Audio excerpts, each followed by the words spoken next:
Bismillahirrahmanirrahim. Assalamualaikum warahmatullahi wabarakatuh Ananda semuanya. Semoga hari ini Ananda berada dalam keadaan sehat walafiat.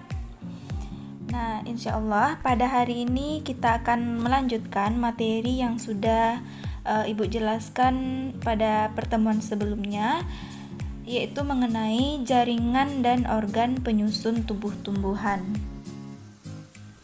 Nah, yang pertama kita akan bahas terlebih dahulu organ apa saja yang menyusun tubuh tumbuhan. Nah, secara umum terdapat beberapa organ yang menyusun tubuh tumbuhan. Yang pertama yaitu ada organ akar yang terletak di bagian paling bawah. Selanjutnya ada organ batang, kemudian ada daun, ada buah yang di dalamnya terdapat biji, dan yang terakhir yaitu ada organ bunga. Nah, nantinya kumpulan dari beberapa organ ini yang akan membentuk atau menyusun tubuh dari tumbuhan. Nah, yang pertama kita akan bahas terlebih dahulu yaitu mengenai organ akar. Akar ini merupakan organ yang terdapat pada tumbuhan yang letaknya di bagian paling bawah. Dan akar ini memiliki beberapa fungsi. Di antaranya yang pertama untuk mengokohkan tegaknya tumbuhan. Yang kedua, akar berfungsi untuk menyerap air dan garam mineral dan mengalirkannya ke bagian batang dan daun. Selanjutnya, akar juga berfungsi sebagai penyimpan cadangan makanan. Nah, inilah bentuk struktur dari akar. Secara umum, akar memiliki 3 daerah. Yang pertama yaitu daerah meristematik, kemudian ada daerah pemanjangan, kemudian ada daerah pendewasaan. Di mana yang pertama yaitu daerah meristematik. Daerah ini terdiri dari sel-sel yang masih aktif melakukan pembelahan. Yang kedua yaitu daerah pemanjangan. Daerah pemanjangan merupakan daerah yang sel-selnya berasal dari daerah meristematik. Dan yang ketiga yaitu daerah pendewasaan, atau daerah ini disebut juga dengan daerah maturasi. Nah, ini bagian-bagian dari akar tadi. Yang pertama yaitu di bagian bawah ini ada root cap, atau disebut juga dengan tudung akar. Kemudian selanjutnya ada root apical meristem, itu disebut juga dengan daerah meristem akar. Kemudian ada ground meristem, ada protoderm, ada procambium, kemudian ada cortex dan ada epidermis. Selanjutnya nanti juga ada pembuluh angkut atau pembuluh vaskular dan rambut akar. Nah, ini merupakan bentuk dari akar jika kita lihat secara mikroskopis. Di sini rambut akarnya terlihat dengan sangat jelas apabila kita lihat dengan menggunakan alat bantu, bisa juga dengan menggunakan mikroskop. Nah, terdapat beberapa jaringan utama yang menyusun organ akar ini sehingga nantinya membentuk organ akar. Di mana yang pertama yaitu akar ini disusun oleh jaringan epidermis. Ciri-ciri dari jaringan epidermis ini, yang pertama, jaringan epidermis terdiri atas lapis sel yang susunannya itu sangat rapat dan biasanya tidak memiliki ruang antar satu sel dengan sel yang lainnya. Yang kedua, ada yang mengalami modifikasi sehingga membentuk bulu-bulu akar. Kemudian, biasanya berfungsi untuk menyerap air dan unsur hara dari dalam tanah. Jaringan yang kedua yaitu jaringan korteks, biasanya terdiri atas beberapa lapisan sel yang berdinding tipis dan susunannya tidak rapat seperti yang terdapat pada jaringan epidermis, sehingga karena susunan tidak rapat tadi, terdapat ruang antar satu sel dengan sel yang lainnya, yang fungsi ruang ini adalah untuk pertukaran gas. Selanjutnya ada jaringan endodermis, itu merupakan batas yang terdapat antar lapisan korteks yang biasanya mengalami penebalan dari lignin dan suberin. Kemudian, biasanya air dan garam mineral masuk ke dalam silinder pusat melalui sel peresap atau disebut juga dengan endodermis tadi, yang biasanya tidak mengalami penebalan pada dindingnya atau biasanya disebut juga dengan plasmodesmata. Kemudian jaringan yang keempat yang menyusun akar tadi adalah silinder pusat. Silinder pusat ini merupakan bagian sebelah dalam dari jaringan endodermis. Nah, terdapat beberapa ciri dari bagian silinder pusat ini, di mana batas luar silinder pusat itu terdiri dari jaringan perisikel yang berhadapan dengan berkas silem yang bersifat meristem sehingga mampu membentuk cabang akar. Kemudian, perisikel ini biasanya juga disebut dengan perikambium yang terdiri dari di dalamnya itu terdapat jaringan pengangkut dan jaringan pembuluh pengangkut.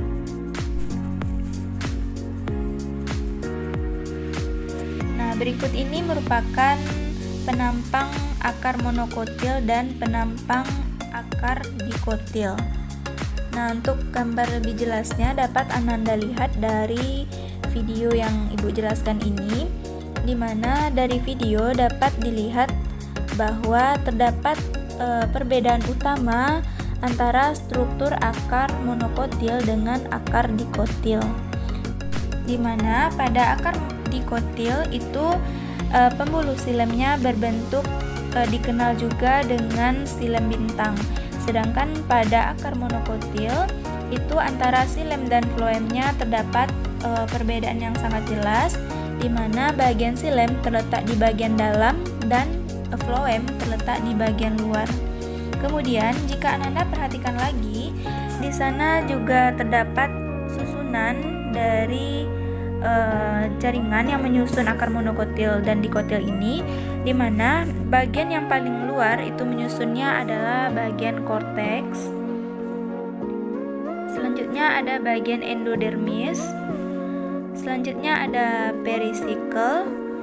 Kemudian ada silem di bagian dalam dan floem yang ukurannya lebih kecil yang terletak di bagian luar dari silem. Nah, organ yang kedua yaitu batang. Batang berfungsi sebagai alat transportasi dan penyokong tumbuh-tumbuhan. Selain itu, batang biasanya juga dapat difungsikan oleh tumbuhan untuk menyimpan cadangan makanan. Kemudian, batang ini biasanya juga mengandung klorofil pada beberapa tumbuhan yang berfungsi untuk fotosintesis. Nah, untuk anatomi dari batang sendiri itu terdiri atas beberapa jaringan penyusun. Yang pertama yaitu jaringan epidermis, yang ciri-cirinya masih sama, yaitu terdiri atas lapis sel yang susunannya tersebut sangat rapat sehingga tidak memiliki ruang antar sel. Yang kedua yaitu bagian korteks, yaitu biasanya terdapat di sebelah dalam dari epidermis yang berbatasan dengan endodermis, yang biasanya terdiri dari sel-sel kolenkim yang berfungsi sebagai penyokong bagian dalam yang diisi oleh jaringan yang diisi oleh sel-sel parenkim. Kemudian ada bagian endodermis, merupakan lapisan batas antara korteks dan silinder pusat atau stele. Kemudian ada stele, merupakan bagian batang paling dalam, dan bagian terluar dari stele ini disebut juga dengan perisikel atau perikambium. Nah, berikut merupakan struktur dalam atau anatomi dari akar. Di sana dapat Ananda lihat perbedaan antara struktur anatomi dari batang dikotil dengan batang monokotil.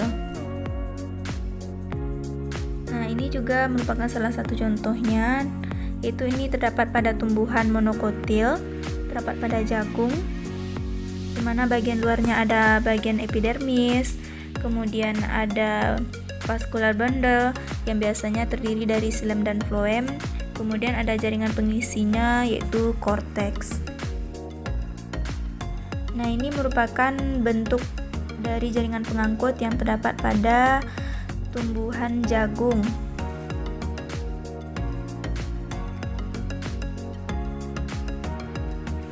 Nah, selanjutnya kita akan membahas mengenai struktur morfologi dari batang. Nah, berdasarkan keadaan batangnya, batang pada tumbuhan itu dapat dibagi menjadi dua. Yang pertama yaitu batang tumbuhan herba, yang ciri-cirinya lunak, berwarna hijau, biasanya tidak berkayu dengan ukuran batang yang relatif kecil. Contohnya itu terdapat pada jagung, pada bunga matahari, pada bayam dan kacang-kacangan. Yang kedua yaitu tumbuhan batang berkayu. Biasanya memiliki ciri yang keras dengan umur yang relatif panjang. Nah, contoh dari tumbuhan dengan berbatang berkayu ini seperti alpukat, mangga, dan jambu. Dan masih banyak tumbuhan lain yang memiliki batang yang tipenya berkayu. Nah, berikut merupakan tabel dari perbedaan antara batang tumbuhan dikotil dengan batang tumbuhan monokotil. Nah, yang pertama pada tumbuhan dikotil itu biasanya batangnya bercabang, sedangkan pada tumbuhan monokotil biasanya batangnya lurus dan tidak memiliki cabang. Kemudian pada tumbuhan dikotil itu biasanya memiliki kambium, sehingga ukuran dari batang tumbuhan dikotil ini biasanya lebih besar dari tumbuhan monokotil. Kemudian kalau tumbuhan monokotil mereka tidak memiliki kambium, sehingga batangnya tersebut susah atau tidak mungkin mengalami pembesaran seperti batang tumbuhan dikotil. Kemudian jika kita lihat dari pembuluh angkutnya, pada tumbuhan dikotil pembuluh angkutnya letaknya itu teratur dalam satu lingkaran, sedangkan pada tumbuhan monokotil letak pembuluh angkut yaitu antara xilem dan floemnya itu letaknya tersebar. Nah, untuk lebih jelasnya dapat Ananda lihat perbedaan struktur batang dikotil dan monokotil pada gambar yang telah Ibu tampilkan.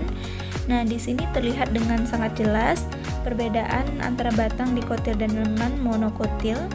Di sana perbedaan utamanya yaitu kalau pada tumbuhan dikotil antara xilem dan floemnya itu terdapat yang namanya kambium yang menyebabkan batang bertambah besar. Sedangkan pada batang monokotil itu mereka tidak memiliki kambium. Kemudian juga tadi antara xilem dan floemnya itu kalau pada tumbuhan batang monokotil itu mereka letaknya tersebar, sedangkan pada tumbuhan dikotil ini letaknya sangat teratur.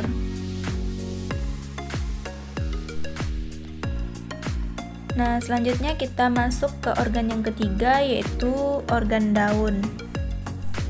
Nah, daun ini merupakan organ yang sangat penting perannya bagi tumbuhan, di mana daun ini merupakan organ yang berfungsi untuk melakukan fotosintesis sehingga tumbuhan dapat menghasilkan energi untuk dapat bertahan hidup.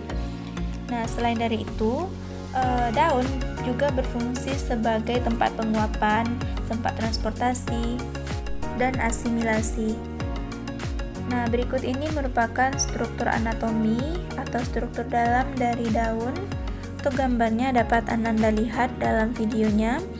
Bagian teratas, jaringan teratas yang menyusun daun ini disebut juga dengan epidermis. Nah, epidermis ini biasanya juga terdapat di bagian bawah daun. Kemudian ada jaringan tiang. Kemudian ada jaringan bunga karang. Nah, ini epidermis bawah yang Ibu maksud tadi. Kemudian ada jaringan pengangkut. Kemudian ada stomata untuk membantu keluar masuknya zat atau udara dari daun. Nah, di antara beberapa jaringan yang menyusun daun ini, jaringan tiang dan jaringan bunga karang merupakan jaringan termasuk kepada jaringan parenkim yang biasanya banyak sekali mengandung klorofil yang berfungsi untuk membantu dalam proses fotosintesis.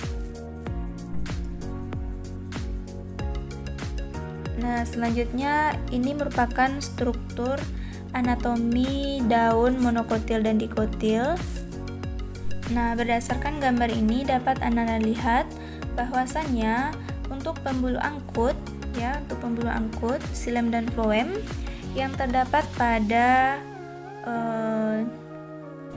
daun dikotil dan daun monokotil itu memiliki sedikit perbedaan, di mana kalau untuk tumbuhan daun dikotil itu berkas pengangkutnya, xilem dan floemnya itu terdapat dalam satu lingkaran seperti ini. Sedangkan kalau untuk yang tumbuhan monokotil itu mereka letaknya tidak terdapat di dalam satu lingkaran. Kemudian untuk struktur yang lainnya, untuk yang daun dikotil itu strukturnya sepertinya lebih kompleks, yang susunannya itu lebih teratur jika dibandingkan dengan struktur daun tumbuhan monokotil. Nah, selanjutnya kita masuk ke organ selanjutnya, yaitu organ bunga. Nah, berikut gambar dari bunga. Untuk organnya dapat Anda lihat itu terdapat ada kepala putik, ada tangkai putik, kemudian ada kelopak, ada mahkota bunga, kemudian ada benang sari dan ada tangkai sari. Nah, ini merupakan bentuk dari beberapa corolla yang terdapat pada bunga. Nah, jenis-jenis corolla pada bunga ini bentuknya sangat beragam. Biasanya bentuknya disesuaikan dengan jenis spesies dari tumbuhan tersebut.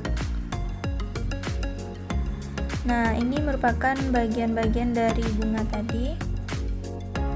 Yang penjelasannya, yang pertama itu ada benang sari atau disebut juga dengan stamen, merupakan organ perkembangbiakan atau alat kelamin jantan yang terdapat pada bunga, yang biasanya letaknya yaitu mengelilingi putik yang menghasilkan sel kelamin jantan atau yang disebut juga dengan polen. Nah, bagian benang sari ini juga terdiri atas bagian-bagian penyusun. Yang pertama yaitu tangkai sari, kemudian ada kepala sari, dan ada serbuk sari. Yang kedua yaitu putik atau disebut juga dengan pistilium.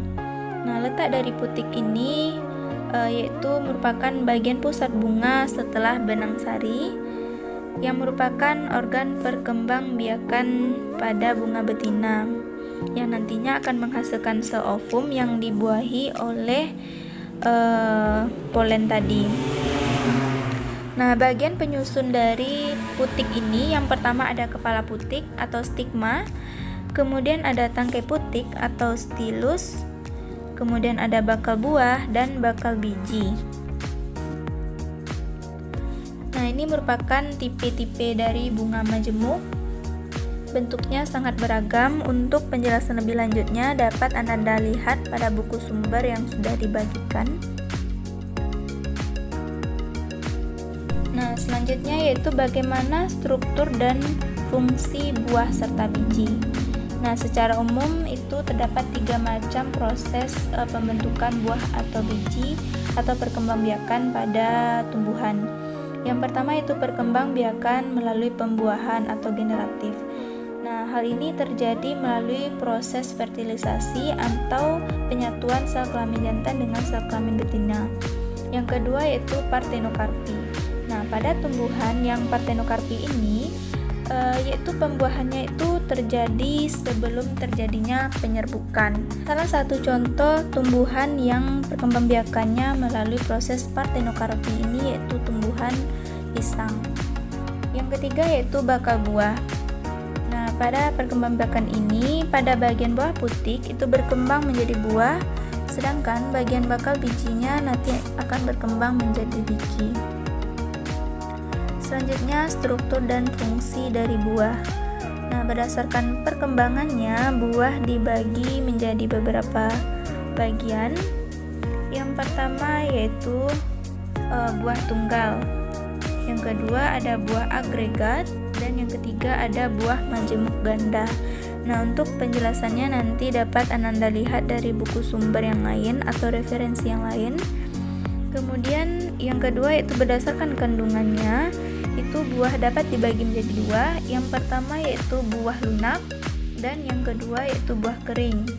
Nah, selanjutnya berdasarkan asalnya, buah dapat pula dibagi menjadi dua. Yang pertama yaitu buah sejati, yang kedua yaitu buah semu. Nah, ini merupakan bentuk-bentuk dari buah yang sudah Ibu sebutkan tadi. Yang pertama itu ada buah tunggal ini contohnya. Kemudian ada buah agregat. Kemudian ada buah majemuk, itu dapat Anda lihat pada buah nanas. Kemudian ada buah sejati, itu dapat Anda lihat pada buah pepaya. Dan ada buah semu dan dapat Anda lihat pada buah apel. Nah, ini mungkin tidak Ibu jelaskan secara detail. Kemudian kita masuk kepada struktur dan fungsi dari biji. Nah, biji merupakan bagian dari tumbuhan yang fungsinya yaitu sebagai alat perkembangbiakan generatif. Nah, berdasarkan bijinya ini, tumbuhan dapat dibagi menjadi dua. Yang pertama yaitu tumbuhan angiospermae, yaitu merupakan tumbuhan yang memiliki biji tertutup. Sedangkan yang kedua yaitu tumbuhan gymnospermae, yaitu tumbuhan yang memiliki biji terbuka. Itu contohnya dapat Anda lihat pada biji melinjo. Nah, berikut merupakan anatomi dari biji. Untuk gambarnya dapat dilihat pada slide yang telah Ibu tampilkan. Di sini terdapat perbedaan antara biji tumbuhan monokotil, kemudian dengan biji tumbuhan gymnospermae dengan tumbuhan dikotil atau angiospermae.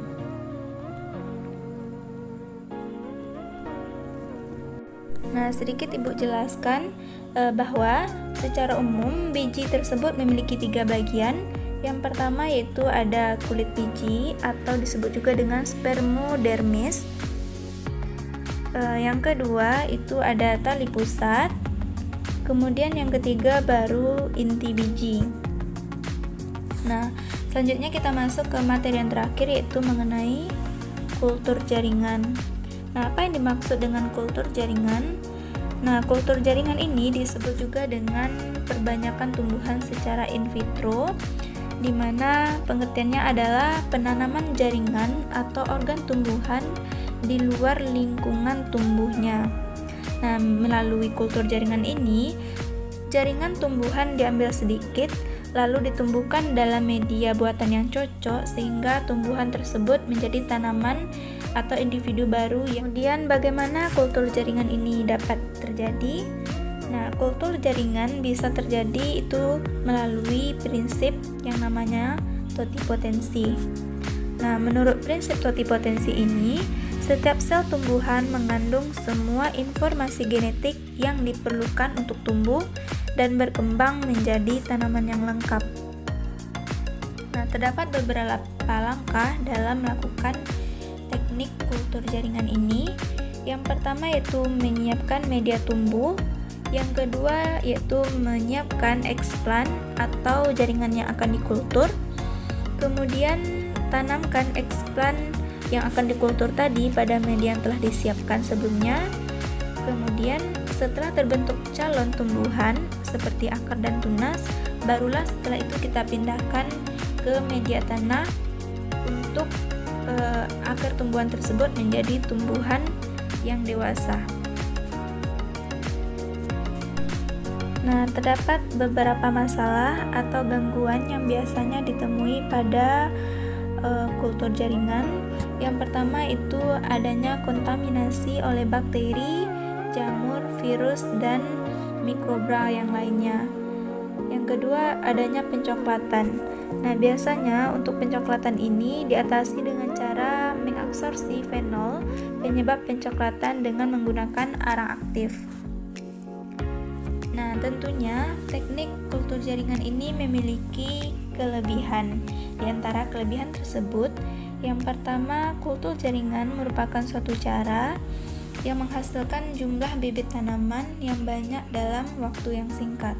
Artinya, jika kita menggunakan kultur jaringan, kita dapat memperoleh tumbuhan dengan jumlah yang sangat banyak dengan waktu yang relatif singkat.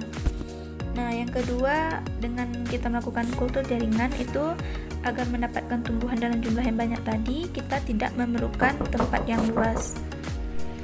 Selanjutnya, manfaat yang ketiga yaitu dengan teknik kultur jaringan itu jika kita menanam tumbuhan itu tidak tergantung kepada musim sehingga bisa dilaksanakan sepanjang tahun.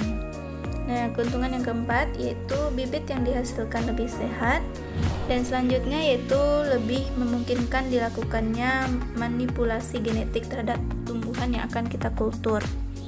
Nah, selain memiliki kelebihan, tentunya teknik kultur jaringan ini memiliki kekurangan juga. Di antara beberapa kekurangannya, yang pertama yaitu dengan kita melaksanakan teknik kultur jaringan, itu biasanya membutuhkan biaya yang relatif besar, karena biasanya untuk melakukan kultur jaringan ini itu biasanya dilakukan di laboratorium dan menggunakan beberapa bahan kimia yang harganya cukup mahal. Nah, selanjutnya itu kultur jaringan itu memerlukan keahlian khusus. Kemudian dengan teknik kultur jaringan itu biasanya memerlukan aklimatisasi ke lingkungan eksternal, karena tanaman hasil kultur biasanya berukuran kecil dan bersifat aseptik serta sudah terbiasa berada di tempat yang mempunyai kelembapan udara yang tinggi. Nah, mungkin sekian materi kita hari ini mengenai jaringan dan organ yang menyusun tubuh tumbuhan. Semoga dapat Ananda semua pahami. Kemudian untuk tugas Ananda hari ini, silakan Ananda kerjakan soal latihan yang sudah Ibu kirim, dan untuk pengirimannya nanti dapat Ananda kirimkan melalui Google Classroom kita. Nah, mungkin sekian pembelajaran kita hari ini. Ibu ucapkan terima kasih. Wassalamualaikum warahmatullahi wabarakatuh.